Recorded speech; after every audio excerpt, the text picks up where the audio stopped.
It's not a bird, it's not a plane, it's Superhero Slate. It's a modern podcast where we talk about everything that's great, like movies, TV, superheroes. It's Superhero Slate, oh yeah. Hello everyone and welcome to Superhero Slate, the show where we run down the latest superhero entertainment news. Oh, we love TV, movies, and superheroes, so let's talk it all out. My name is Chris Dillard. And my name is Mike Royer. And this week we're recapping Star Wars Celebration 2022 announcements. Insert lightsaber sound effects here. Yeah, I probably won't, but I appreciate the effort there. I've got a couple lightsabers I keep in storage, because you can build them at Disney. This is before the fancy ones, those cheap plastic ones, so I want to go back and build a nice one, but that's for another time. The Thor trailer flicks too hard, Mike. And we'll talk about that like right out the gate, because that dropped on a Monday. We knew it last week. So we've been sitting out a little bit all week. Netflix kicks off their Geeked Week soon, and we've got their schedule of events in the notes below. Pretty much check that out and more. And hot off the presses hot off the presses of my mind, when we were waiting for our intro to get rolling there at the top of the show, it popped up in my head, like, I saw a screenshot that said that they were making a Morbius 2.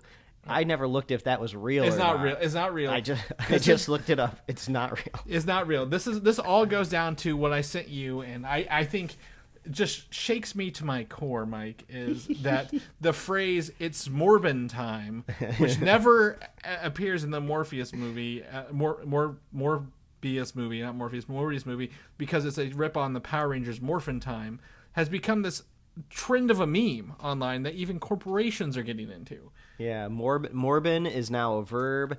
It's made its way into like just my little vanity Twitter accounts of like actual Heathcliff comics that I read. Heathcliff comics on my timeline. They're making Morbin jokes. It's crazy out there. The only positive of like that fake CNN screenshot that was floating around was like supposedly this fake sequel to Morbius was going to be streaming only. Well. And I was like, well, that's not a bad compromise, right? If I don't have to go to the movie theater to watch it. The problem is Sony doesn't know what streaming service they want to work with right now. So you'd have to probably subscribe to all of them. It'd be a different streaming service every week. Yes. And if you're unaware, some of the Spider-Man stuff is starting to slowly dribble onto Netflix. I got it in the notes down here, Mike. We're going to talk about it. I brought it into the news this week because it's the so most big. Unlikely Spider-Man trilogy is now available on Netflix. Yes, it is. But good God, I hope Morbius doesn't get a sequel, despite all the fun people are having with it. It's Morbin time. God, it's Morbin time. So let's kick it off, Mike. We've got video games to kick off this week's stuff. So you give me your video game, and I'll give you mine. Yeah, surprisingly, I'm just still playing Elden Ring, and I just wanted to update everybody. Last time I was saying I was kind of combing through YouTube. I was engaging in the online community, just kind of seeing how people are playing Elden Ring. And I am always a person that enjoys like stealth or ranged combat in video games in general. I just kind of like to take my time when I approach a situation, which usually involves like stealth or range. So obviously I gravitated towards the sorcery build in the game. And I didn't know what I was doing. I didn't know how to like optimize a sorcerer. So I just went on YouTube and I figured out how to do it. And apparently you can make this insane overpowered sorcerer that you can get this unlimited Kamehameha blast basically for like 10 seconds. And you can just obliterate like high level bosses in the games as long as they don't move around too much. So I did a little bit of elbow work. I used my elbow grease to do work. I don't know what I'm talking about anymore, Chris. It's the Memorial Day weekend. Yes. And I just made this overpowered sorcerer, and now I'm just going to all these bosses that were kicking my ass the last couple of weeks, and I'm blasting them with Comet Azure, and I'm melting their faces off. So I'm getting a lot more fun out of doing that than how I was playing the game, which was just struggling every second, just trying to figure out how to chip away at health bars. So there's always an upside of just figuring out how somebody else plays the game. So if you're struggling out there with Elden Ring, just embrace the online community, like I said a week before. But that's my Elden Ring update, Chris. Still slowly working my way through the end game. But it looks like you have some video game news of a game that I don't play either. You don't play, but it's relevant to the show more so now than ever. Fortnite Season 2 is ending next Saturday at 4 p.m., which will wrap up the Doctor Strange season for this. It had Doctor Strange and the Prowler as skins you could get. And then next season, so Season 2 has this big event. They do a live event. You join, does the thing. Season 3 is rumored to be, the main character will be Darth Vader as the number one that's skin. Timely. Yeah. Timely, that makes sense. Obi-Wan Kenobi just dropped in the shop this week to coincide with his own show. They've done other people. They've done like the sequel trilogy before. They've had a couple others here. I have the only Star Wars thing I own is actually a Stormtrooper skin. It's pretty basic to get in Season 3. And then the other character, not only is it Darth Vader being the level 100 character, but the bonus character, as Prowler was this season, is rumored to be Indiana Jones for it. So Marvel and Disney have pretty much just the greatest partnership with Fortnite, it seems. There's a Marvel comic book coming out for it. They have Star Wars, Indiana Jones. If you have, I'm surprised we don't have like a Lilo and Stitch version of this game yet, Mike. I don't know. I mean, it could be possible. The what is it, 626 day? That's kind of a day that I believe they used the 626, but that's the for Stitch for Lilo. Oh, that's okay. Like his scientific identification number or something. So maybe on the 26th of next month, maybe Lilo and Stitch will drop. Yeah, we'll have that. I mean, it's just it's weird to think of Darth Vader running around with a Fortnite gun. It's weird to think of Spider-Man running around with a Fortnite gun. I mean, I know all I have to do is download this game or even go on YouTube, and I can see it for myself, but it's just so silly for me to imagine exactly Darth Vader with some sort of weird cartoony gun or bazooka running around.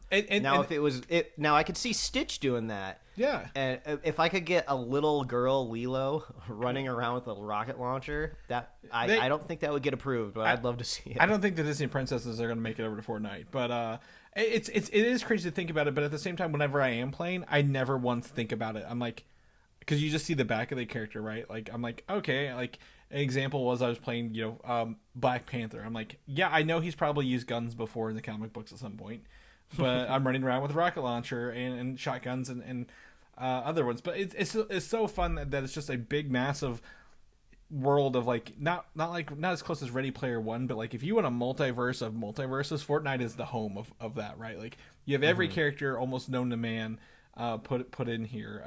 We had one this weekend. It was the Mandalorian, RoboCop, some sort of ghost looking dude. It was a custom character, and we said just Tom Hardy because it was the Eddie Brock version of the skin. So yeah, it does make you wonder. I'm sure you would know this more than I would if this is already leaked or if there's been rumors, but there's gotta be VR development happening in their office space in some way, right? I don't know how you don't touch on that with all this metaverse stuff bubbling up. I've not heard a thing of Fortnite doing VR yet, but knowing that their parent company is in fact Epic, who makes a whole graphics engine for this kind of stuff, I wouldn't be surprised if they eventually do like a VR mode or a standalone version of it. So. Yeah. I mean, we talked about like PSVR a little bit back in the day when there was a moment in time where we both had one, and playing Astrobot was pretty cool. You had that like third person. I don't know if you could pull that off with Fortnite in VR, but it could be fun. It's a very cartoony world, which works well even when you're on like a low end headset, right? Because you don't have to render like these super highly polished things. There's a couple of games for not PlayStation VR. It's for the Oculus called Demio, which is essentially you have like an island or like a game board and you're controlling the game board from above. And I could see like a mode like that where like, because the game's just an island, right? So like what if you're like a god above the island moving things around? Would be interesting for me. Like I saw some indie developer made a VR game where it was like one person is like who has a headset on is like really little, and the other people with the headsets are like gods above them, and you're like dodging the god stuff as they're throwing it at you, which I think would be kind of cool. So yeah, it does sound fun. Yeah, but anyway, Fortnite. They season 2's ending with Doctor Strange. If you want to jump in and try to get it this week, Godspeed to you. But season 3 will have Vader and Indiana Jones, which is really cool. some of the other previous crossovers that I believe will be happening. They actually have Stranger Things in this game, Mike. To touch on that, you can buy the Demogorgon skin or a Hopper skin, and they've got some just. I think it was around season 2 stuff in here that they get. And I wouldn't be surprised if they add more with the new season halfway out, I guess, right? That's about where we are right now. So you've got it in here's your notes. Have you watched any of 4 or what have you got for me on Stranger Things? Yeah, no Stranger Things spoilers right off the top. Chris swore me to secrecy because he hasn't had a chance to dive into the new season. So I won't spoil it for anybody else either. But Season 4 on its way earlier in the week, so the wife and I decided to rewatch Season 3, and this was the first time that we've really ever rewatched something from Stranger Things. And also, I don't rewatch a lot of like dramatic television. I'll rewatch comedies like all day, all the time. But yeah, drama, I usually don't go back for seconds, but it had been so long since anybody had really talked about or watched Season 3, right? It was like 3 years ago. I don't even remember the exact date. So we were like, okay, we could watch a really detailed recap, or the advantage of Season 3 of Stranger Things, it's only like 8 episodes. I was like, if we just start this on a Monday, just casually watch it, we'll totally be done by Friday.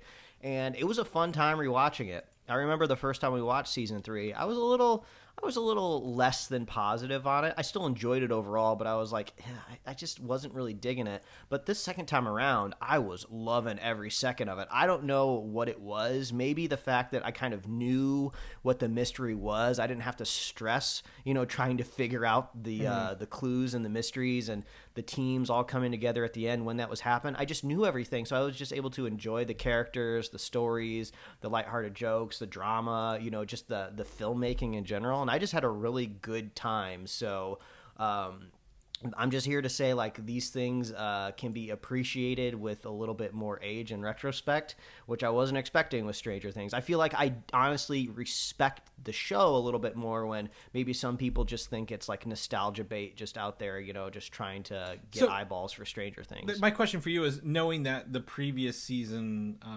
even now, Netflix is a binge model, and you didn't binge it over the week. Do you think you having that time to even breathe between episodes kind of let you think about it a little bit more before you jump back into the next one a little bit? Yeah, it's almost like a double-edged sword when you're just talking about the release of stuff in general, right? Because not only talking about just taking breathers between episodes, let's talk about the huge gap of time that's between Season 3 and Season 4 that ends on like a cliffhanger with a major character. Yeah. And it almost kind of gave me the feeling a little bit of, I think it's between Season 2 and Season 3 of Sherlock, the Benedict Cumberbatch Sherlock Holmes show, where you're trying to figure out, how did Sherlock survive that, that fall, right? And then you're waiting so long for an answer, right? There's a similar situation here where in Season 4, you're waiting for your answer for this like cliffhanger. But a long way of saying, yes, we started watching Season 4 Part 1 this weekend, and I had been kind of avoiding a lot of Stranger Things like news and trailers and episode counts and run times for things just because I didn't really want to know beforehand. Because when you Google these things, you often come across spoilers. But now I can just open up Netflix, go to the episodes, and there's 7 episodes in Part 1. I did not realize that. I'm sure 7? It had been reported elselsewhere. Yeah, I thought it was 6. I thought it was 6 and 4. So that might have been my bad. Yeah. Oh well, it could be 6. Either way, like that's almost a full season, right, for a Disney Plus show.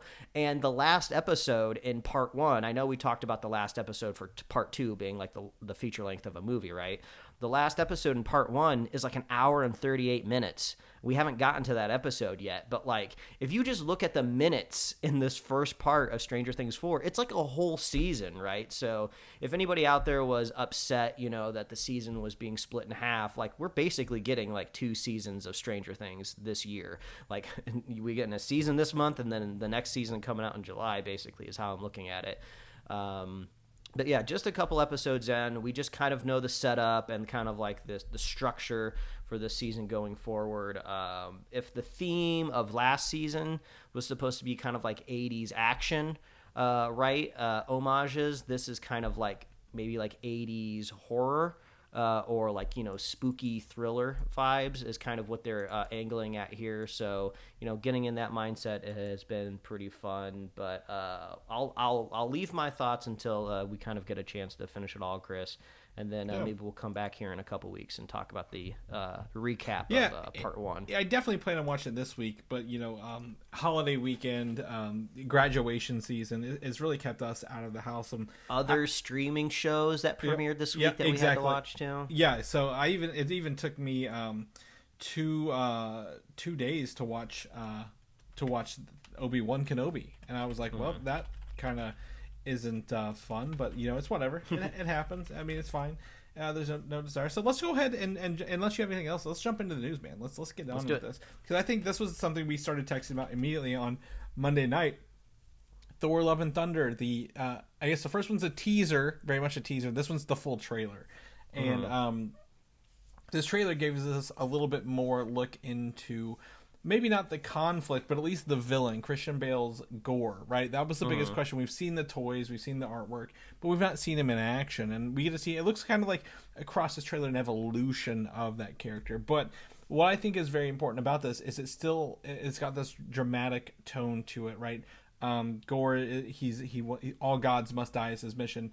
There is still a pulse of humor and Taika Waititi's levity in this, right? That kind of pokes fun at the gods of the Marvel universe along the way, including Zeus, played by Russell Crowe, throughout this as well. So I had a much better time with this trailer than the first one, obviously, because it gave us more.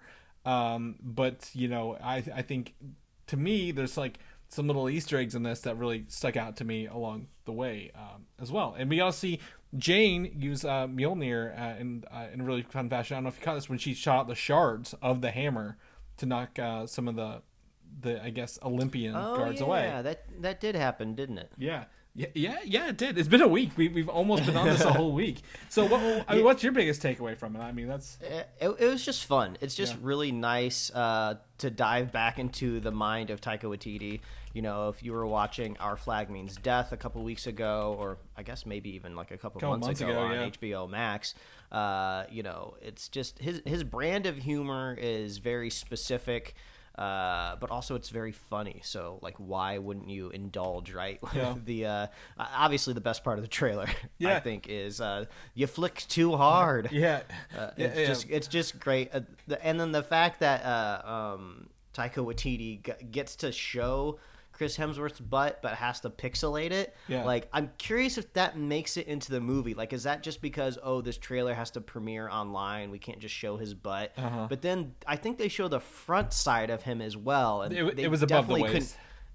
It was either way. Like, you might get to see Chris Hemsworth's butt on the big screen, possibly in a big Marvel fashion. That would be really funny. They did the if you go back and watch Ragnarok, they did the Hulk's butt in one of those scenes, but he was like, that's right. So I could totally see them like not blurring it for the movie kind of thing. So that was just great. I love the silliness and the audacity of these gods in general. You have to show them kind of like fat and full of milk and honey, right? Because you got to give Gorr a reason to go like execute all of them. We got to see a little bit of the I'm assuming that's the Necro Sword. A little bit of the Necro Sword. Yeah, and then once you see the Necro Sword, and something Marvel related, the first thing you think of is there any symbiote relation to this at all? And there is like one shot that it's not entirely clear what exactly is happening, but there's kind of like these organic kind of like vines or it's kind of like that are opening, like the alien structure, right, from Aliens. If you zoom in, it doesn't look totally like fluid and symbiote. There is kind of like division lines between like panels of something. So maybe this will just be Marvel's interpretation. We just don't know much about it, but there's very intense scenes that seem to be presented entirely in black and white, where we're trying to figure out, is this a planet? Is this a dimension? Or is this just artistic intent, right? Yeah. You could totally see Taika Waititi just changing the color grade on a scene because it's funny. And he doesn't really care if there's no reason why everything should be in black and white right now. So, curious about that scene. I don't want to look too much into the trailer just because I almost don't want to like spoil the structure of the movie myself. But that kind of seems like third act a little bit, right? Like, the final battle between Gorr, but I don't know. It could be. There's a shot earlier where Tessa Thompson's Valkyrie is fighting with Zeus's lightning bolts. So this could be like a mid-movie kind of moment where like maybe they meet on like, Olympus for the first time. Or something like or like end of first act, where you confront the villain for the very first time to kind of like set up the stakes. Yeah, there's a lot of places in here, and if we go like and look at the historical Ragnarok trailer, when Hela blew up Mjolnir for the first time, that was in like a city alley, right? And remember when they came to the full movie, that was actually in Norway. So I would not put it past any of these backgrounds to be completely fake along the way for this. That's true. So 100%. Couple things. When you see Chris Hemsworth naked, a lot of people are probably looking at the pixelated portion of this. If you raise your eyes just a little higher, he actually has Loki's helmet tattooed on his back as like a tribute to Loki. Oh, that's nice. Which is really cool. And then there's a scene later with Jane Foster where she powers like the lightning up for the sky, and she's surrounded by 5 statues, and at least 3 of them I could pick out right away is the embodiments marvels of death, the living tribunal yet again, and Uatu the Watcher. And then there's 2 more, and people have shown me who they are. I just can't remember them because they're not as memorable. But like that's to tell me like, hey, maybe they are playing with a little bit of cosmic stuff. They're diving their toes in that cosmic realm of Marvel a little more than we're used to going forward. So I think the one question I have is, are we gonna see a god die from Gorr's sword that maybe we have seen previously, right? Obviously you can introduce brand new characters in this movie just for Gorr to kill off, but I'm curious if Christian Bale is going to axe any actor that we've been used to for like the last decade plus. The first question you asked when we watched it was like, is Jamie Alexander Sif in this? And literally 2 seconds later the poster was like Jamie Alexander, but she's not in the trailer. So that would be a very, I think, emotional stake to have her be possibly offed by possibly Gorr. Yeah. Now it would be a disservice to her since she was not in the last movie, and the last appearance we saw her was literally Agents of S.H.I.E.L.D. But I'm curious if she's gonna get a moment in the show like, Thor, it's nice to see you again. Isn't it sad that all of our friends died from Hela in the last movie? Hey, didn't you tell Loki to blow up our planet because it's gone now. There's a lot. It's just, like I said, I agree with you. I don't want to dive into it too much, but it is fun to catch the little tidbits. And like I said, the humor is there because it's telling it's Korg telling the story of the last amazing Thor, right? And C-3PO style. And he's like, oh wait, not the last one. So I'm excited for this along the way. This comes out July 8th, so we are just a little over a month away from it, and I'm excited to. I imagine tickets go on sale in 2 weeks. You think? Probably less than a month out. Yeah, because we're getting really close. Yeah. So be ready for those to drop any minute. I don't think we'll do another trailer soon, but I could 2 more weeks. We'll do another trailer and sell the tickets. So we'll keep you posted if we hear anything on that.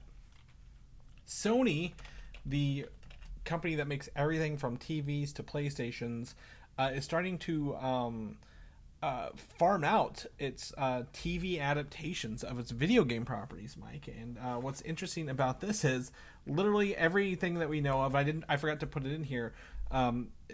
Almost all the game properties being converted to TVs are different distribution streaming studios. There is no single home to watch all of these, Mike. So if you want to watch the upcoming Horizon Forbidden West thing, you got to go to Netflix. If you want to watch God of War, you got to go to Amazon.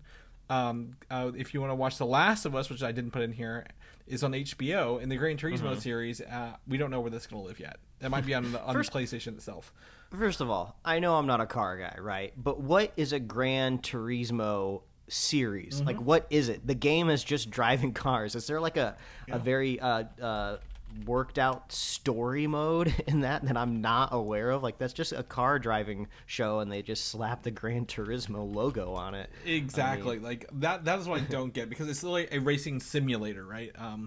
The only way to do a racing simulator in real is to just do like a racing movie. I don't know. I don't know either. Like, this sounds wild to me. I mean, I didn't know Horizon, the Horizon series was getting a series. Yep. I think that's pretty cool, just because I didn't really have the patience to play like a brand new game franchise when I think the first Horizon game was like a PlayStation free game or something for a month, so I downloaded it and I started playing it, and the world seems really, really cool. You know, you have all these like mechanical creatures, and there's like this advanced technology, and there's a mystery behind it. I thought that was really cool, but I just couldn't dedicate the time to it. So if I could just like watch the story on Netflix, that could be fun. You know, it seems like a very, very story-driven game, which would be good for adaptation, right? Yeah. It's also heralded as a lot of people love this game. The sequel as well. It is also getting one of the first PlayStation 5 VR games out the gate as well. So, yeah, 100% agree. This is a good adaptation. I think I agree with you there. Yeah, God of War, it seems like they got a lot to draw from, right? You could pretty much make that show whatever you want to make it. Do you adapt the most recent game where you have the probably the more cinematic story of like kind of like father-son relationships, or do you go like balls to the wall in the first season and it's just Kratos running around killing gods, and maybe season 2 or season 3 he gets a kid? I'm not 100% well, there's sure. There's like 4 games before we even get to the newer one, so yeah. Yeah, I would say if you're making a God of War series, put like a visionary director, somebody wild. Like those original games are just like blood, guts, action, just over the top. Like something over the top, I feel like would serve God of War well. Yeah, 100%. Like, and you need to go full in on it as well. Like, you know, you can't just kind of half-ass a God of War series. Like, is he really gonna like? It's a very bloody and violent game, right? And he does have some like hyper powers along the way. So if it's gonna go to, if it's, and I believe Amazon can do it. They've done The Boys, but I don't know what they're putting behind all these or faith in that. So yeah, and then The Last of Us has been in production for a while. We knew about that, and you're a fan of that series, so. You know, that's a very story-driven game as well, right? Like, so the only thing is, I would say, you know, they could take the Halo approach and make a different timeline, a not retelling, a unique storytelling for these. But based on the reception from most of the people who watch this, they don't want to hear a different version of the story. They want to hear the story they know and have played in these games over and over again. So, especially the Gran Turismo fans, God, they're gonna want an identical one for one in there. Not just kidding. All right. So yeah, but yeah, one of these is coming to Netflix. Horizon Forbidden West, Horizon Forbidden Dawn, Horizon Forbidden, whatever it's going to be. But Netflix is kicking off Geeked Week on June 6th. So that's around the corner. I kind of forget these happen, right? Because they kind of, what was it? Kind of like a little bit of a whimper last time. We did sometimes this. Like you don't really know exactly what it's going to be, right? It's like a crossed video live stream was what they did last time, where you could go on Twitch or YouTube or Twitter or wherever live streaming was available. You could get that there. I think most sane people just wait till the end of the day and look for recaps, or just look for accounts that tweet out the news. But I'm looking at the poster now. Yeah, there's a lot of things. It looks like Umbrella Academy, obviously that's a headliner, but that's coming out soon. So I don't know exactly what advanced knowledge they're going to get me there. That'll probably just be like maybe another trailer, some cast interviews, which, you know, doesn't particularly interest me. But I do think it's really funny that the adaptation of One Piece is this just, it's the first in like the tiny row, right? Yeah. Umbrella Academy, Sandman, Resident Evil. And then One Piece is down here, starting this tiny list. I would have thought maybe they would give that a little bit more. Maybe they just don't have much to show off. Yeah, that's what all I've seen is the logo so far. So I think they might. I don't even know if they done casting yet. Maybe it'll be casting announcements. Yeah, but did you watch the Gray Man trailer yet, Chris? They have that here for. I did. That looks fun. I had a question to ask you. Is this the first film that the Russo brothers are like really directing since Endgame? I know they've done a bunch of producing on stuff since Endgame. No, they directed Cherry, the Tom Holland. Cherry, that's right, with Tom Holland. Okay, yeah. So this will be kind of like somewhat special in a way of like, I feel like I've seen the Russo brothers' names on 1,000 things, right? But this will be another fun one. The trailer looked fun and exciting, so hopefully Netflix can pull off a good feature at home with this. Nothing against, you know, the Russo brothers or Tom Holland, but Cherry just seemed. I just didn't really care about it, you know, as much. But this one looks fun. This looks literally like a spy versus spy kind of thing, right? And then you got like an evil Chris Evans with his mustache look going on. You know, you got a Ryan Gosling being Ryan Gosling and everything. It looks really fun for that. So I think that's a big plus for Netflix coming up here. They go to animation. I know Love, Death, and Robots just dropped a new season, right? So I don't know what they're going to talk about. I'm looking for an update on the next season of The Dragon Prince and Arcane. So I'm glad that those are there. Yeah. I could see maybe a trailer for The Dragon Prince airing because it's been a while since that last season. They had some behind the scenes drama with I think the showrunner or the head writer that was maybe doing some HR violations. So I don't know exactly what's going to come out of that. But Arcane, everybody who's seen that show is frothing for the next season. So I hope we get a little bit more of Arcane. Yep. Thursday, Stranger Things, which just dropped. Literally just a Stranger Things all day kind of thing. So I don't know what else they're going to show us here, but it looks like just maybe some recaps of stuff. And then lastly is the games thing. So we get the Cuphead show finally. We know that's coming. I'm really surprised Arcane isn't down here under games because that's based on League of Legends. Is it adaptions of games, or is it like the Netflix gaming side? Like how if you you can download Netflix games. So Sonic Prime, I believe, is the Sonic animated show coming to Netflix.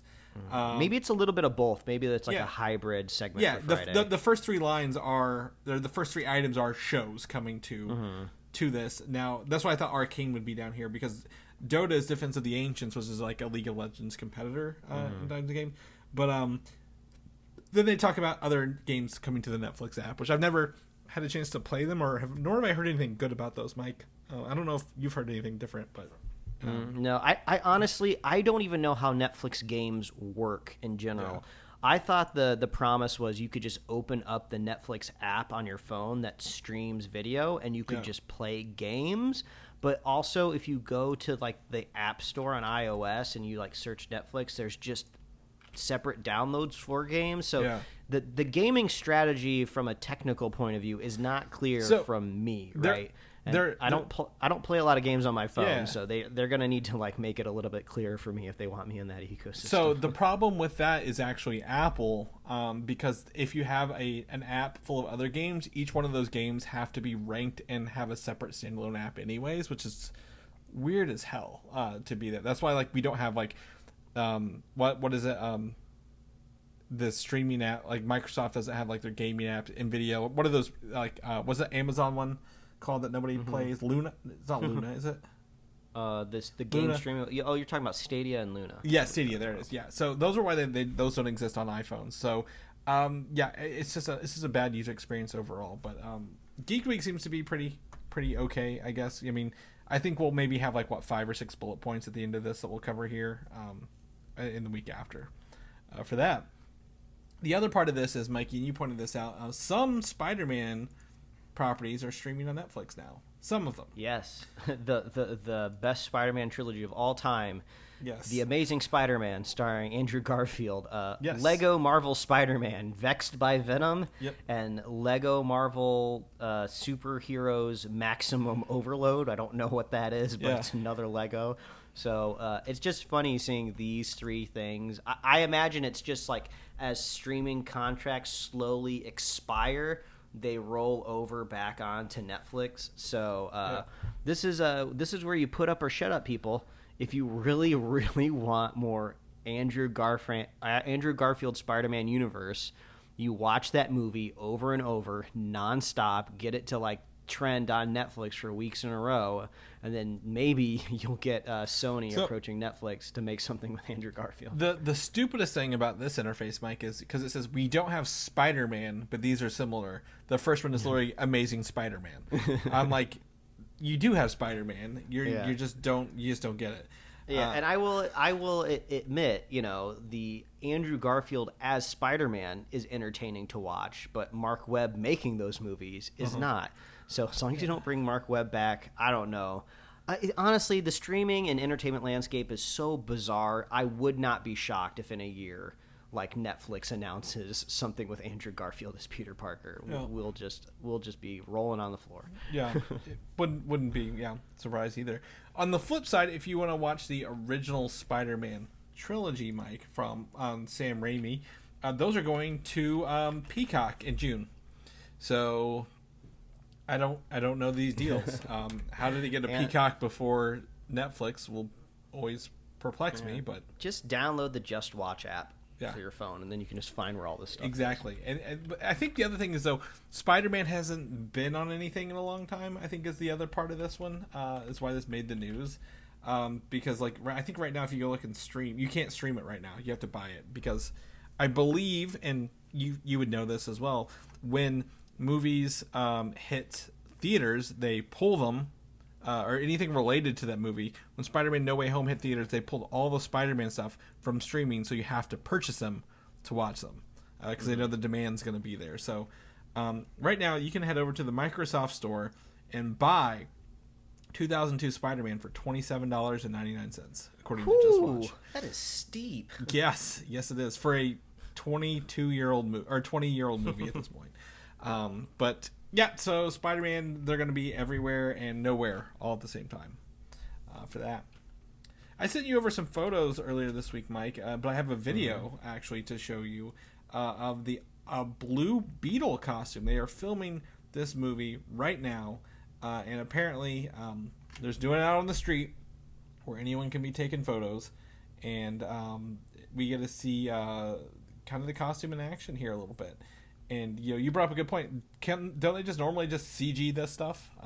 Yeah, like there's not a single tracking dot on this dude anywhere, which is pretty surprising, but pretty cool.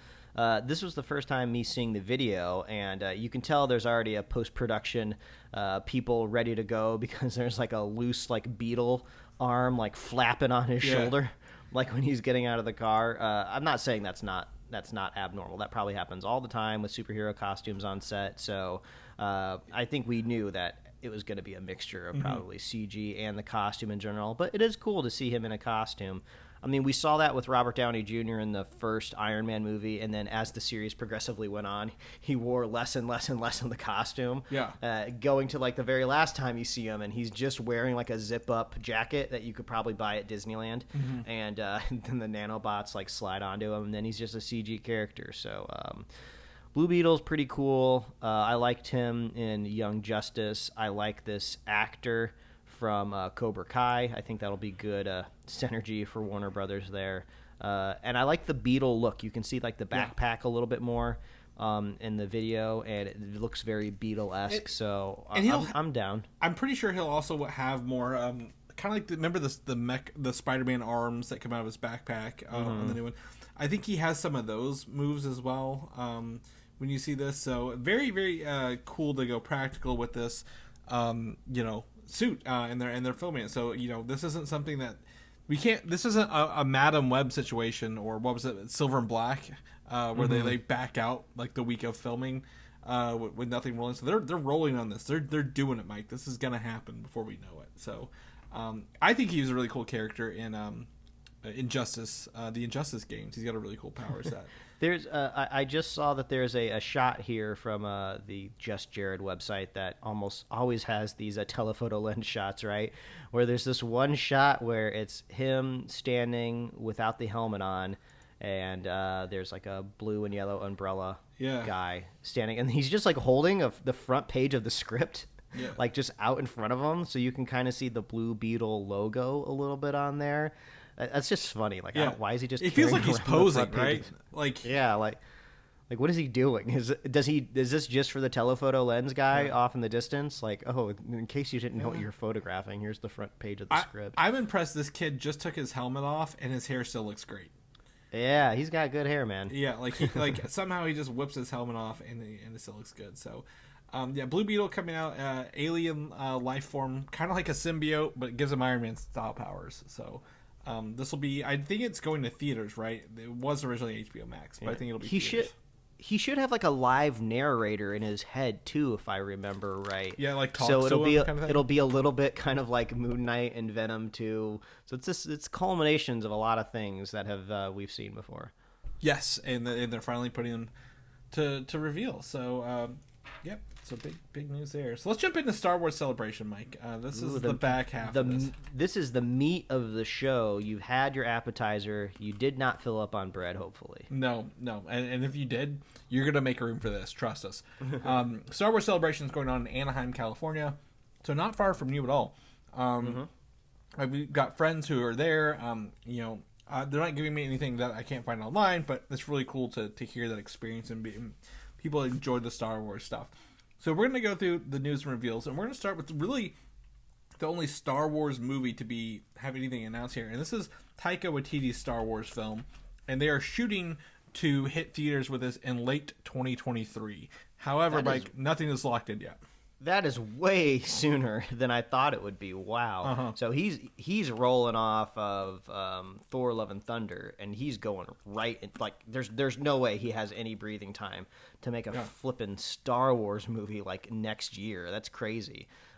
Pre-production for these films take forever. Production has not ever gotten shorter for a blockbuster movie, so he's looking at a couple months there, and then post-production. I'm sure he's still tweaking a couple things on Thor: Love and Thunder. Maybe not a lot, but man, he is a workhorse. Yeah, huge profile movies, right? Like going from one to the other, and he usually does a smaller film like Jojo Rabbit or something in between all these.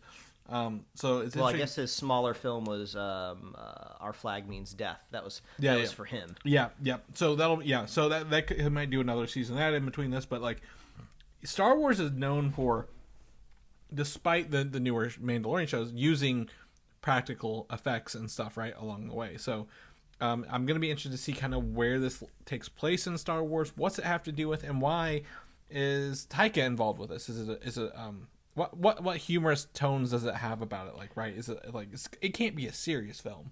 I know he does serious films, but it can't be a full serious film. Yeah, and even when he goes serious, there's always like just lighthearted. Like even when he made a movie about the freaking like Holocaust and World War II and Hitler, and it was still really funny at times. So and really emotional too. So like he knows how to balance them. So.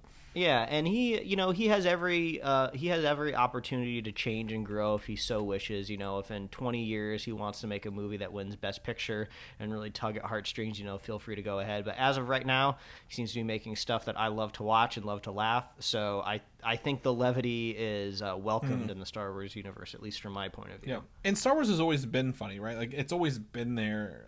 Maybe not at the forefront, but it's always had humorous stuff. But like I want to know what this movie's about. Where does it exist? Why does it need to exist? That's what we always ask about a lot of these shows, and we'll talk more about that in a second. But like we don't know anything, and I think that's just driving me crazy. But like possibly at this year's quote unquote SDCC, if they have it in person, or if Disney doesn't go, I don't remember if we know any of that stuff yet. Maybe we'll find out more about this after Thor: Love and Thunder's out in theaters. So that's really the only movie news to come out of this. I think that's really surprising, but Disney and Lucasfilm are leaning into their episodic content, right? Because it's providing to be a huge success. Mandalorian is a huge success when Star Wars was literally flailing to survive. I think Kathleen Kennedy saw the tea leaves, the writing on the wall, whatever proverb you want to use. These movies aren't working out, but the shows are. So let's just do more shows. We can do more shows for cheaper. So let's talk about the next Star Wars show coming out. Kenobi's already out. The next one coming out is Andor, a show that we constantly ask ourselves why. And we got our first official trailer from this, so our first footage, and the reveal that it is a 12-episode season, along with a season 2 already confirmed for 12 more episodes. However, my gosh, 12 episodes. I don't know if these are hours. I think these could be half-hour episodes. Either way, what is this, Netflix? What's going on here? So, well, I was going to say, this tells me, 2 seasons gonna wrap up. They know where this ends, which is actually a benefit for them, because if they were just winging it and like, well, maybe we don't know how long it's going to go, maybe it'll be successful, we don't have to worry about them just making shit up along the way to make the show last longer than it needed to be.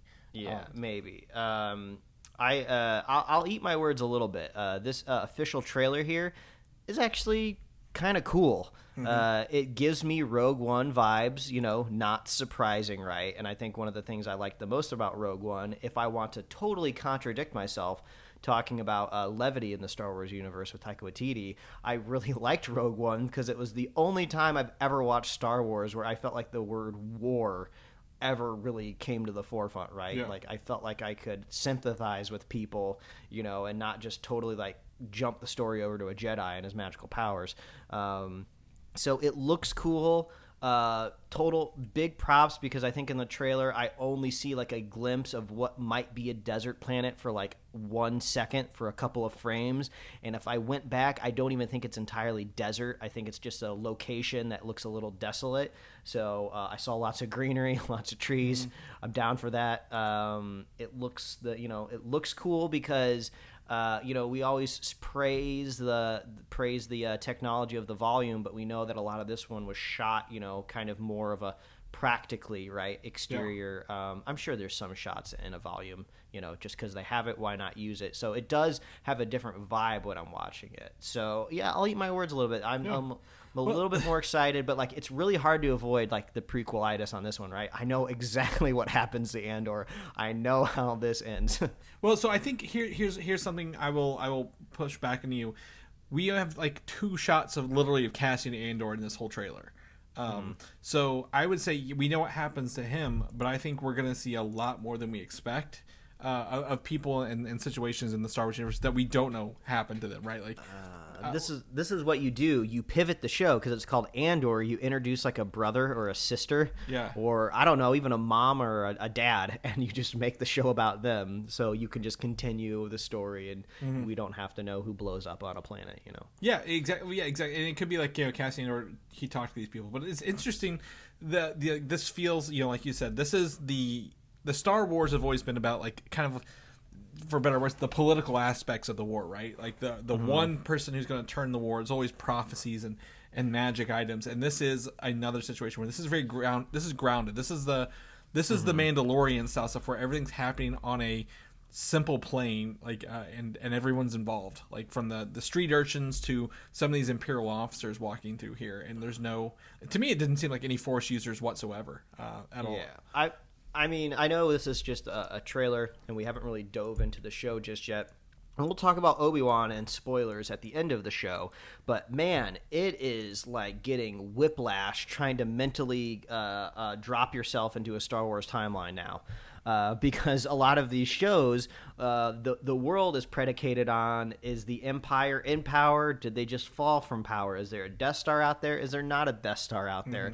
Where exactly are they? And for us being Star Wars nerds, we can figure it out. We can get there. But, man, God help the casual viewer trying to get into the Star Wars Disney Plus universe, because you are all over the place. Like, if you think like, am I going to get to see like, Baby Yoda in this show? Like, well, actually, that's a bad example because those things live forever. So who knows? It could be alive. But like, no, you're probably not going to see Mandalorian crossover in the show because he would just be a baby, or whatever. So it's rough.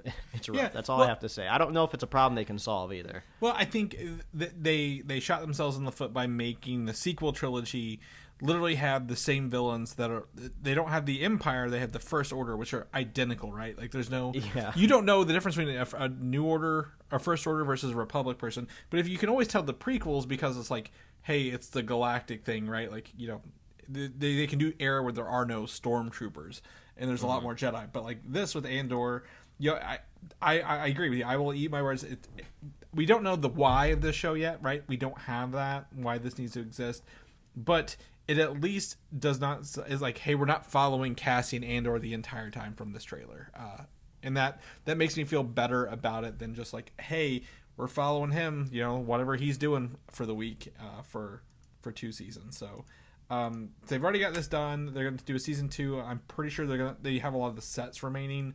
I don't know if they'll use the same sets, but they're going to make sure it's not a volume filmed show as well, which they talked about this weekend along the way. Shifting gears into something everybody wants to see more of, and that is The Mandalorian, Mike. Season 3 is confirmed to drop not this October, sadly, but February 2023. February. Months mean nothing when it comes to streaming services. Movies kind of like to pivot based on seasons, but no, we're going to give you the most popular streaming show in existence right now. How about February? How does that sound? Yeah, my guess, again, when they talk about it, they only have 2 volumes that they film in, right? So I think it's a scheduling conflict along the way. Maybe. But they showed some footage. Apparently, again, Katie Sackhoff's Bo-Katan is confirmed to be in the series. Probably something to do with the Darksaber, if I was a guessing person. And Jon Favreau says he's already writing season 4. So buckle up, buckaroos. You're getting more Mandalorian along the way. There were some like leaked screenshots of people that were in the audience, and there's a shot with like Bo-Katan like sitting on the throne, if you will. Yeah. But it got really confusing because we're going to be talking about the sequel to the Star Wars video game here in a couple segments. Mm-hmm. And when all of the Star Wars news was like breaking over the weekend, like you just see people sharing screenshots, and I was like, wait a minute.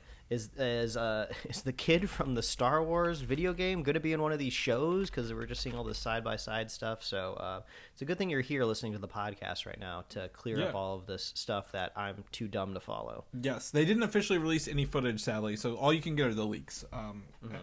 So they were being taken down in droves, so I didn't link any here, but I'm sure you can search them up and find them. But Mandalorian, February next year. Glad to be back in there, right? We always say the best part of Boba Fett was the Mandalorian episode, so 2.5 to full 3 next year. With an official title, Jon Watts' series was reconfirmed again this week, called the Star Wars Skeleton Crew. And this is Jon Watts' project inspired by the Goonies. We know he's great with 80s John Hughes style stuff, right, with Spider-Man. Mm-hmm. So he is taking this series that's going to have a bunch of kids. I believe they say they're Jedi on the run after Revenge of the Sith. And Jude Law is apparently the only person cast for this series so far, even though he's not one of the kids. So you sent me the screenshot, and I was like, Jude Law has already come of age. What is he doing in this? Jon Watts. Maybe he's a Jedi that's going to train the kids, protect the kids. Maybe he's the antagonist. That could be possible, trying to hunt them down. But yeah, the Goonies vibes. That sounds fun. You know, there is like lighthearted and levity in there, just with children in general. So and it's adventuristic. Crew. Yeah, meeting different aliens. Skeleton Crew is an interesting name for it. It almost sounds like a pre-existing like Star Wars comic book somewhere, right? I wouldn't be surprised that the term exists already. Yeah. To me, I thought it was like a what's that animated sequel they have? Bad Batch. I thought it was a Bad Batch spinoff, a spinoff of a spinoff again. I also wouldn't be surprised if this name changes over time. We have no other confirmations for this, but that's fun to know that it is coming, and we will get some early. For those in the time, this is post Revenge of the Sith, so early on after Order 66. So this is Star Wars Star Wars Bad Batch era stuff. See, I'm already getting them. My name's. It's hard, and we know what we're talking about for the most part. Yeah, exactly. The other big live action project that is, I believe, currently filming, we've talked about this before, and people are excited about, is the Ahsoka show.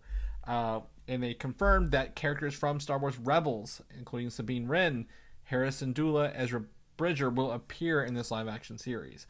I think they showed like a teaser of the character Harrison Dula, who is the pilot from Rebels, like with her back, like her silhouette, like not the actress who was playing her, but like from the back. So. We don't have anything to show from this, but that's great to know it's filming, right? I guess. I feel like I need to go on YouTube and look for like a speed run of Star Wars Rebels, because I don't have the time to sit down and watch it all, but I would like to just have more context. It's funny because we started watching Rebels yesterday because my wife has not seen it, and it's 4 seasons, but 2 of the seasons are half seasons, so like really it's like 3 seasons of like 22 episodes, and they're half hour. So they're pretty easy to digest. So we started watching, because I've watched most of it kind of half-assed, really on the side of the screen here. So we're going back to it because the characters that we'll talk about later, the Inquisitors, right? Huge portion of the middle of episode 3 and 4 that we never heard about until recently show up in Rebels to begin with. They take place in Star Wars Fallen Order. They're probably going to be in one of these, Skeleton Crew shows. So Ahsoka happens after Return of the Jedi, right? Ahsoka takes place concurrently with the Mandalorian, yes, because we saw her in Mandalorian. And Rebels took place after Revenge of the Sith? Rebels takes place literally in parallel with Rogue One. Okay, so it's just before the original trilogy. Yep. So all of the characters that would show up in the Ahsoka show will be aged up. Yes, they will age up appropriately. About what 10 years or so. Gotcha.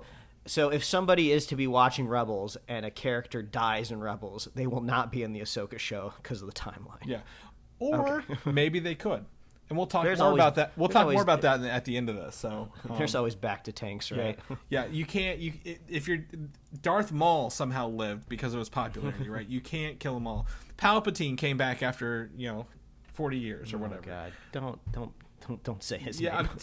too bad. He's right. It happened. We can't take it back, even no matter how bad it is. Let's jump into probably my most anticipated show for this year. Even is Star Wars: Tales from the Jedi, and this is an animated anthology series that will explain backstories or origins of characters that we know from the prequel era, including Count Dooku, Mace Windu, Ahsoka, and even Qui-Gon Jinn, with Liam Neeson coming back to voice him.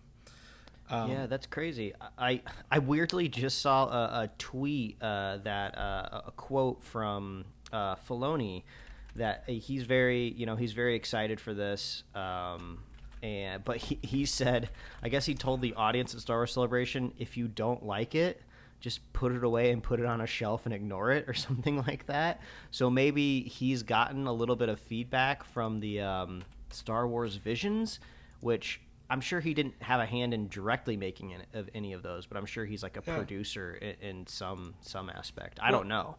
So the animation from this is from the Clone Wars. It's the same animation style. So it's going to be that style. Yes. Now, what I fear is going to happen here, and I guarantee you Dave Filoni does, anything that they've written for this that they put in these stories probably contradicts expanded universe stuff that was negated beforehand.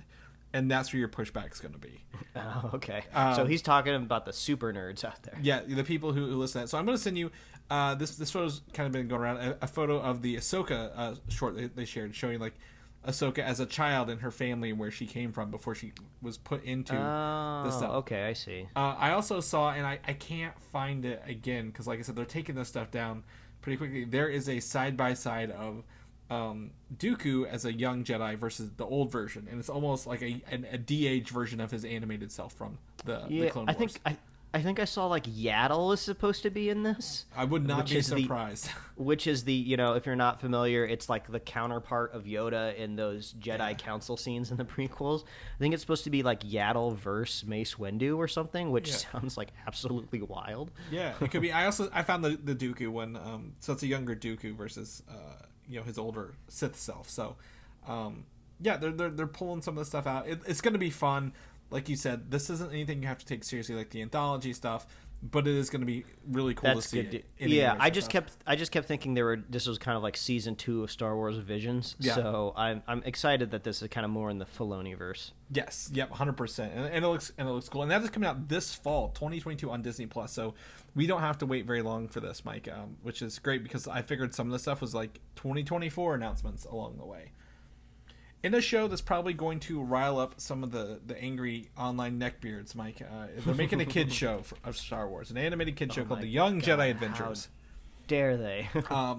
Literally, it's focusing on younglings in training. So this is prequel area. It's about learning things.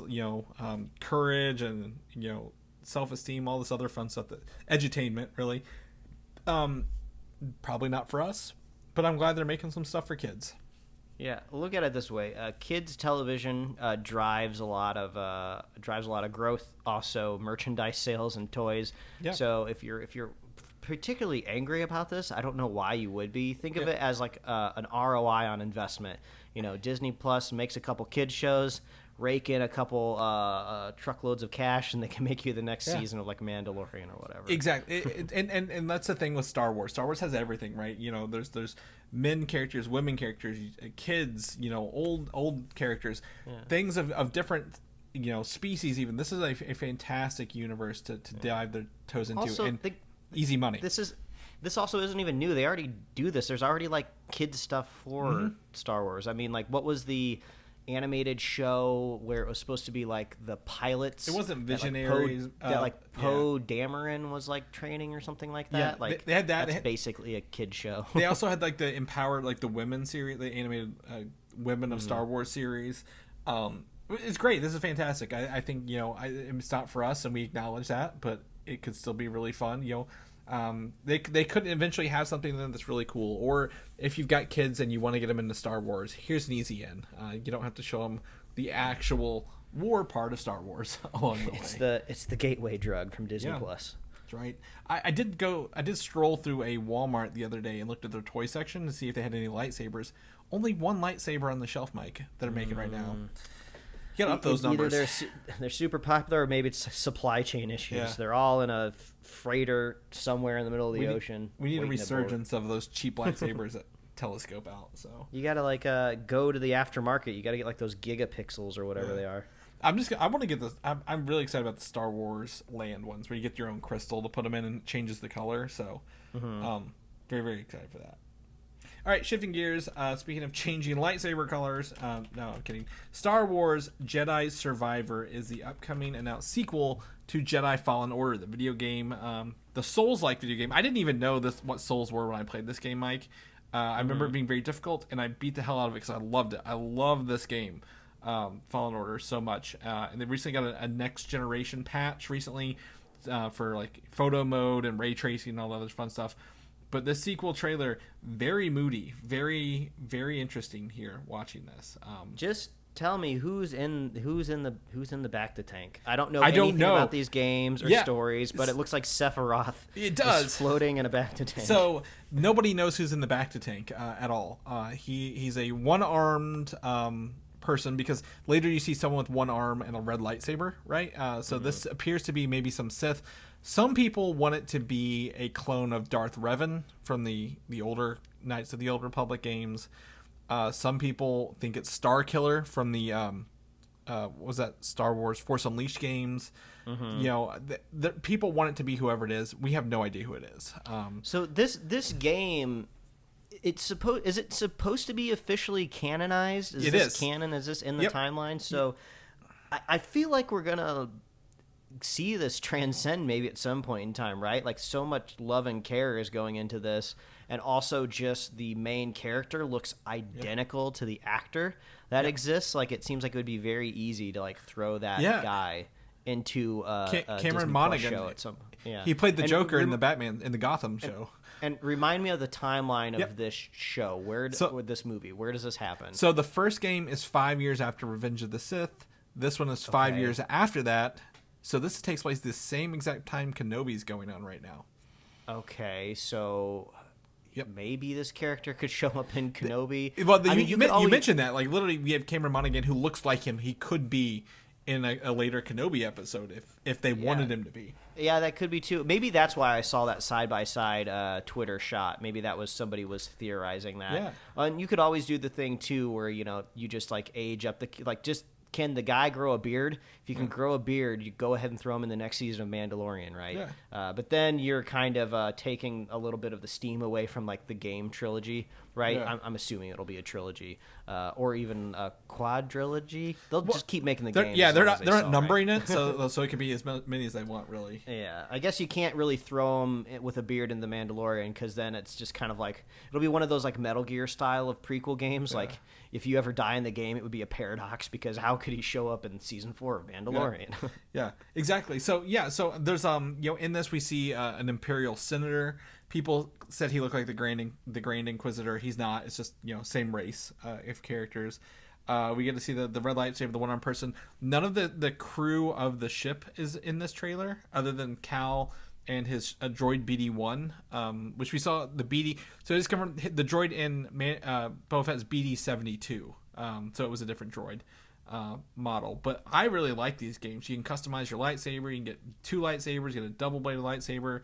Like you said, it's very Souls-like. You can block. It's about blocking and upgrading your force powers over time.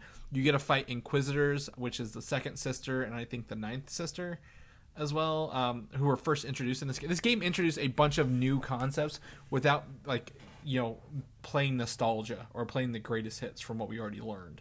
A lot of the planets are new. The enemies you fought were new. It was really a great way to express Star Wars without kind of like digging on old stuff a little bit. So I know you maybe started playing it or didn't play it at all. I played a little bit of it.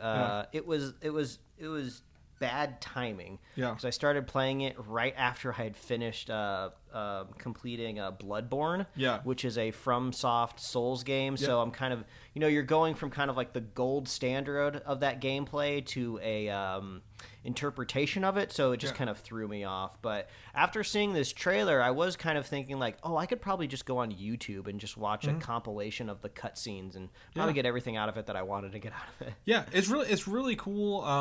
The way you can play it, and like, because it's very interesting because when you get to the ship for the first time, you actually have like multiple planets you can go to. Like you can branch the story. It's not linear, as linear as other games. When you land on a planet, it's kind of linear, but like there's a lot of hidden stuff, Jedi powers to upgrade, stim packs to unlock for your droid and stuff like that. It's really fun. So really excited for this. And what I liked about the first one, like no DLC, right? Like they're like, you don't have to buy extra content to continue the story. It was a one and done God of War style game. The only update they added later was like hey, you can like go through you can set like your custom like scenarios. So you like, here's 10 ways of whatever you set up kind of thing, and practice your parrying and skill set. So really, really fun. You could probably do a quick gameplay thing online. I'm very excited about this one. Looks very dark. Don't know where it's going, but they're holding the mysteries close to their chest.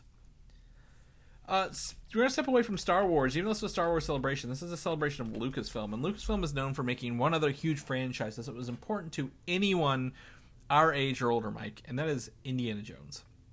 And little do we remember that Indiana Jones 5 is coming out June 30th, 2023. I don't know, is the bad taste of Kingdom of the Crystal Skull in our mouths? Are they going to right the wrongs, knowing Lucasfilm? Obviously, but yeah, they know that they have to kind of bring the legacy back to its former glory. I thought it was cool that they brought Harrison Ford out for John Williams' like 90th birthday celebration at Star Wars Celebration, and that's when they kind of like announced it, and they had that little screenshot of like his silhouette and like spelunking in a cave as he walking across a rickety bridge. Yep. Yeah, I mean, yeah, it's weird. Nobody needed Crystal Skull. Nobody needed the trilogy to continue anyway. So maybe this is just a chance to like, well, let's just go back and fix what we broke. I'm curious, just like everything we see in Disney's land, are they going to pivot to something after this, right? Are they going to set up a new character?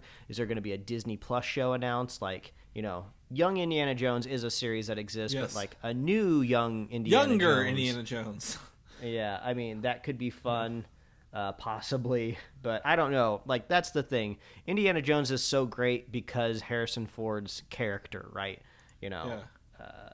Once he's gone, who knows? And Harrison Ford is a bit of a curmudgeon now, but he seemed to enjoy being on that stage from the clips that I saw. So maybe in some context, he's not an old curmudgeon. Yeah, and he could like making movies. He's made a lot of great movies over his career. Being Han Solo, Indiana Jones, The Fugitive, anything and everything. He's done President so much. of the United States of America. Yeah, Air Force One. And then, of course, the villain in this is, of course, our favorite Mads Mikkelsen, right? Like, he's screen standard villain. Oh, look at Sal. I just I'd like to see a trailer. I'd like to know more about this. I know Harrison's getting up there in age, but like he was fighting Nazis in World War II, right? World War II era in the original movie. So, and then the last one was after World War II. So where does this one take place, and what is he looking for? I think modern Indiana Jones kind of feels like, what's that series with Tom Hanks in it? Angels and Demons a little bit. So like, Chris, I know exactly what he's looking for. He's looking for closure, like we all are. Indiana Jones 5 and the hunt for more money. I don't know. It's we'll see more later, but Indiana Jones 5 is coming out June of next year, so we're a little less than a year away. A little more than a year away from this. So we'll keep you guys posted. We know we have some huge Indiana Jones fans listening.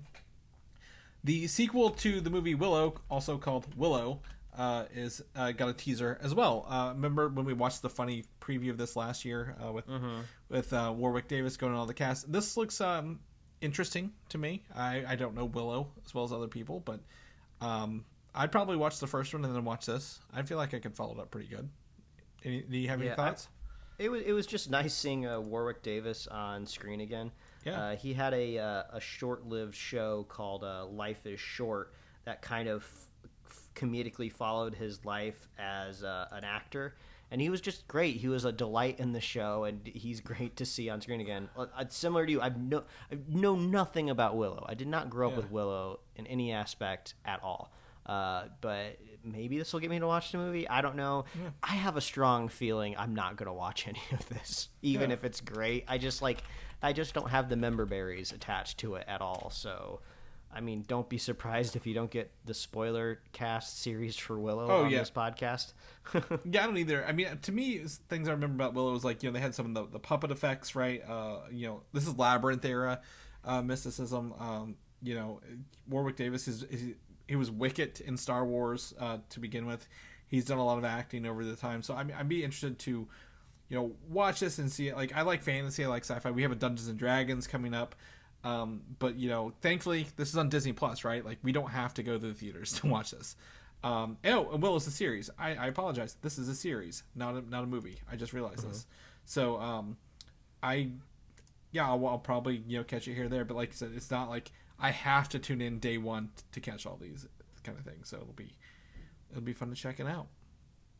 That is our Star Wars Celebration news. The other big thing Star Wars related that came out this week is Obi-Wan Kenobi, the show on Disney Plus. And here is the part of the show where we're going to talk about this, because it was 2 episodes, right?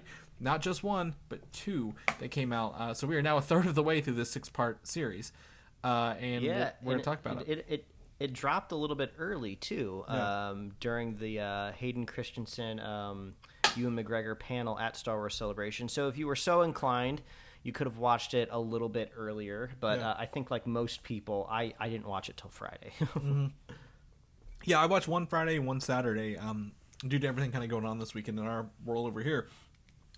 But you can stream them both right now. They're on there. Check. So let's talk about this, Mike. Full spoilers ahead for anyone who hasn't watched this, like we always do with our TV show reviews. So we'll jump into this. One thing about this show, we've always asked why does this show exist, right? That's something we talk about with Andor. Why do we need to come back to Obi-Wan Kenobi? We know he's a badass Jedi. We've loved him in the movies. We love the stories with imagining stuff about him. So why bring him out of hiding? And I will tell you, the thing I did not know about this show, did not expect, was actually he's not saving Luke. He's actually out saving Leia the whole time for this. Okay, so I'm glad to know that it wasn't information that was already floating out around there, because I was like, oh, is this just Mike being out of the loop? I was like, I didn't know Leia was going to be in this show, but there she is. Yeah, 100%. We knew Luke was, and they did a really good job hiding that. Why Obi-Wan is out is because he's out to save Leia from being kidnapped, which we get to see the was it third sister, fourth sister, whatever her name is, Reva, is using Leia as a way to lure Obi-Wan out of hiding from 10 years so she can kill him herself, which I think she's a little over-ambitious in the show, and will probably get knocked down a peg or two by Darth Vader. I think Darth Vader's going to kill her. I think she's going to overstep her lines and he's going to kill her. But, it's interesting to see the live-action version of the Inquisitors, this world. I know we were on a sand planet early on, Mike, but I didn't feel like it felt like the other sand planets as much. I don't know if that's maybe because it was half Alderaan, half, Tatooine in that first episode. It didn't rub me the wrong way like Boba Fett did. How do you feel about that? Well, we did know, I was preparing myself because we kind of knew from the trailers that Obi-Wan was going to be going on some sort of adventure, so I wasn't too stressed out about how long that we were going to be there. But just to talk about the show in general, right? Usually I feel like when a streaming show, a series, kind of drops 2 episodes at once, I feel like what they're trying to say without saying it is like, the first episode's not quite going to grab you, so that's why we're going to give you 2, so at least the vibes coming out of the first week will be a little bit stronger. But just in general for me, after I watched these 2 episodes, I was like, it's fine. It's fine. There's nothing here that's like particularly grabbing me. It's nice to see Ewan McGregor on screen again, just because he's great, and it's awesome to see him kind of like back in the robes again, but nothing in these 2 episodes particularly excited me. Like, like it was just fine. Like I'm sure the adventure will continue. We'll get a little bit more action. We'll get some more fun and reveals. But as of right now, I there's not really any particular thing I could pull out and go like, oh wow, wasn't that just insane and fun? Yeah. What a great Star Wars adventure! Like I feel like we're just kind of limping into this show right now, at least to me. But I think that's intentional because Obi-Wan is limping himself back into it. Right, he's cut himself off from the Force to be in hiding. He didn't even use any Force powers or even like mind tricks until he had to save Leia. Right, and even then it looked pretty painful. Like it was like an old man, trying to do sports for the first time in a long time. So like I think it's intentional, and I think the 2 episodes are released together for a reason because I feel like this is going to be told in 3 parts. Like I feel like to me this is a 3-part season, like series. Like there's a first act, a second act, and a third act, and they're all groups of 2 episodes. Because what we got this was we got off of we get the initial. Act 1 is getting Obi-Wan back into this, saddle. He digs up his lightsabers. He's got the only reason I think he would ever leave was to either save Luke or mostly Luke, but Leia was a second choice, and that was great that they were able to use that without affecting, the Luke, what we know of Luke Skywalker going forward. We got Jimmy Smits back as Organa, Bail Organa from the original trilogy, and what was cool about the second one is this grimy, grungy planet, and then the appearance of even Kumail Nanjiani, right? Like this is like to me it felt like a bottom feeder Coruscant kind of thing, but it was cool to visually distinct areas that they were kind of using for this along the way. But he doesn't want to do that. I think that's the thing. Like this is curmudgeon Kenobi right here. Like he doesn't want to do this. He's like, shut the hell up, kid. Follow me. I just got to get you home so I can go back and be miserable in the desert for another 10 years. Before A New Hope kicks off. Yeah. So I suppose this is. It's not. I suppose this is. Go ahead. Well, I was gonna say, it's just not. It's not happy 2 episodes, right? There's no. He doesn't even pull his lightsaber out. He has it, but he hasn't even turned it on. But like to me, the emotional weight of this, both episodes, one and the other, is when he finds out that Anakin is still alive. That is, I think, the emotional weight of this 2 episodes. So the first one, not so like I said, not so much of a grab, but the second one, when you're like, he finds out he's alive, and it ends with Vader in the bacta tank. He's just like, fuck, this is miserable. This is the worst timeline ever I could be in right now. After 10 years, like everything's going horrible, and he's not happy about it. He's not like a happy-go-lucky kind of guy about it. But yeah, go ahead on what you were saying. Yeah, I suppose the kind of, not the revision of history, but I guess we're getting a little bit more context behind Leia saying, Obi-Wan Kenobi, you're my only hope, right? And that's because she knew him at one point in time. I don't know if that really had ever been revealed in any way. Mm-hmm. So I guess we're getting a little bit more context of like how she knew who to reach out to.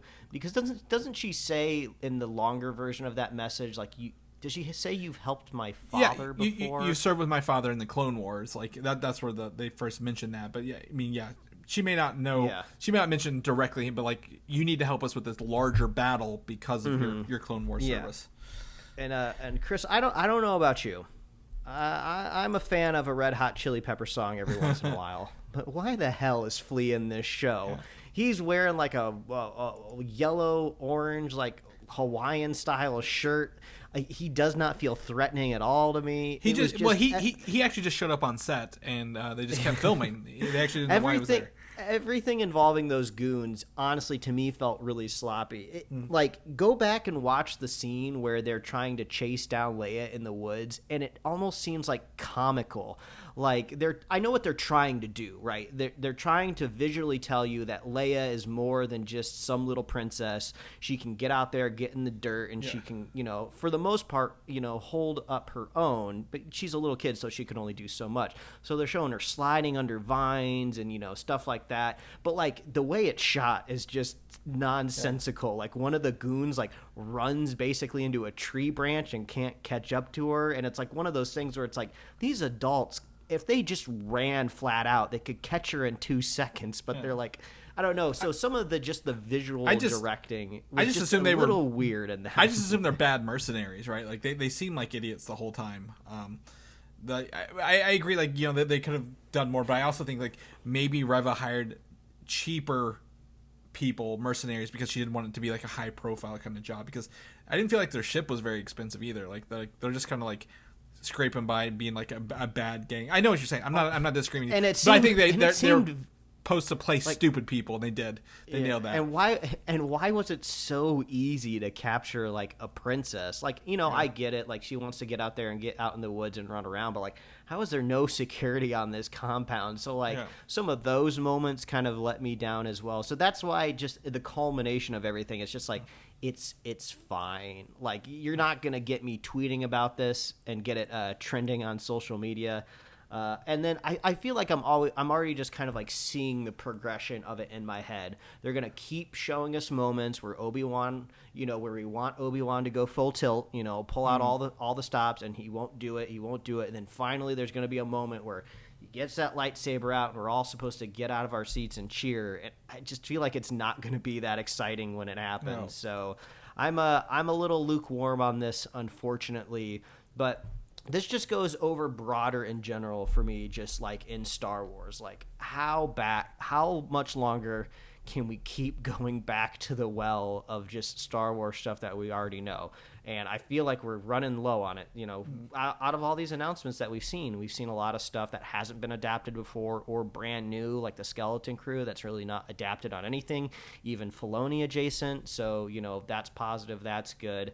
But I was also just thinking more broad in general of the sense of like, there's only like really 2 examples that I can think of, Chris, of big worlds that have been adapted to live action.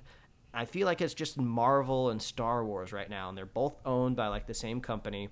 So we only have like those 2 things to compare it against, right? Like, we have not seen anything developed out as much as this. It's huge. So it's like they're kind of trying to solve new problems right now, right? Mm-hmm. With how do we build out a world? Like with Marvel, I feel like you have an advantage of being rooted in kind of Earth and realism in our world. So you have kind of like a way in as a viewer to be like, okay, kind of, I understand locations and times, and this all makes like sense to me. But then you have the disadvantage of you have to like kind of be rooted to, logic in a way of our world, our dimension, how stuff works for the most part.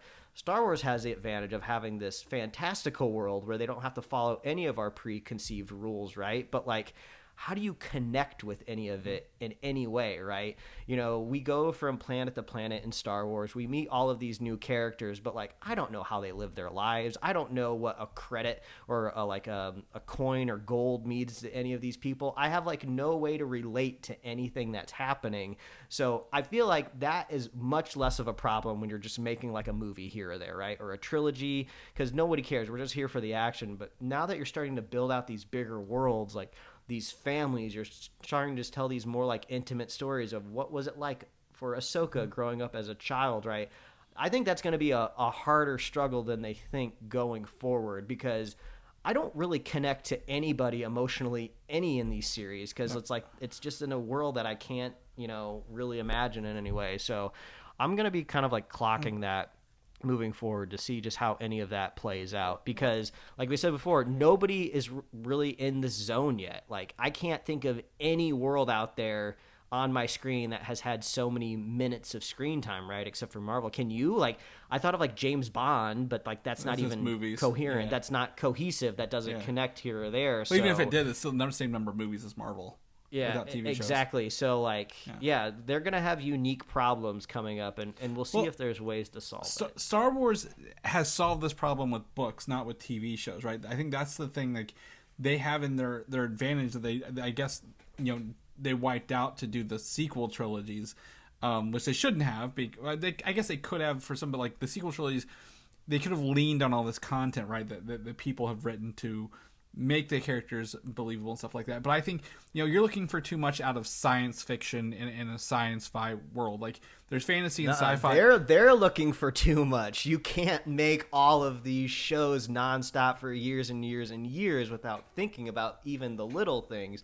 Because like once you start to zoom in and expand, I'm going to see the details. You're stretching the JPEG too much. But that's what they're doing. They're going back and like, okay, well, here's Ahsoka, and you know her. And honestly, if you watch the Clone Wars, you see her progress, but they're adding more to it. And so you don't, by your logic, like, they're adding more that you want to see, and now you're like, I don't know if you don't want to see it. Like, they're trying to go back and do that. Now they're backfilling some of these popular characters. It's a weird era, the prequel stuff like that. But like, I feel, for me, and not to scale Star Wars, like Kenobi to me was really fun because I didn't expect it. Like, everyone just wants Kenobi to come back and be the person he is, but he's not going to be that person. You know, he wasn't even that person in A New Hope. He pulled Star Wars, his lightsaber to, you know, we all saw the battle, the very stiff lightsaber battle from A New Hope, right? Like, but it's still very emotional, even like characters only been on screen for a couple minutes. What I'm excited about this is, like, you know, he doesn't want to do this, and at the end of it, you know, I'm pretty sure there's going to just be one season of this, right? Like, I don't see a need for another season. When it ends, you know, he's going to be in a place to put him there in 10 years. Like, why does he also recut himself off from the Force? Like, what is this going to be? I really like the Inquisitors, and I think, you know, when you catch up with Rebels, you know, and the Fallen Order, you're going to see a lot more of these characters that are important in the show that have been introduced in the other mediums before.